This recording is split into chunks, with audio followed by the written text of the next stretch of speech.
সবাই কেমন আছেন? আলহামদুলিল্লাহ আমি ভালো আছি।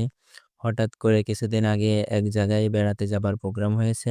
এখন ঘরে এসে দেখি যে একটা পাঞ্জাবি জুব্বা কিছুই ইস্ত্রি করা নাই। তারপরে কি করার?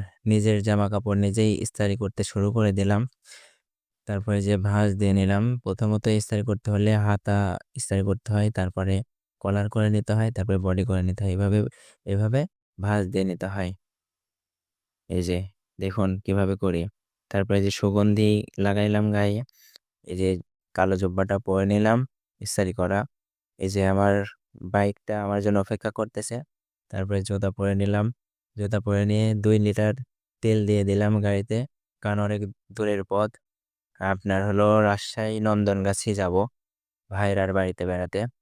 তারপরে এই যে গাড়িতে উঠলাম। এখন চলো। বাড়িতে এসেই দেখি যে রাবেয়া আর ফারাবি রেডি হয়ে আছে। দেখেন কেমন করতেছে, বেড়াতে যাওয়ার কথা শুনলে তো তারা মহা খুশি। এখন এই যে সবাই গাড়িতে উঠলাম। এখন রওনা দেব। এই যে চলে আসলাম নন্দনগাছি। এই যে এই রাস্তা নন্দনগাছি বাজারে চলে গেছে। এখান থেকে ১ মিনিট সময় লাগে।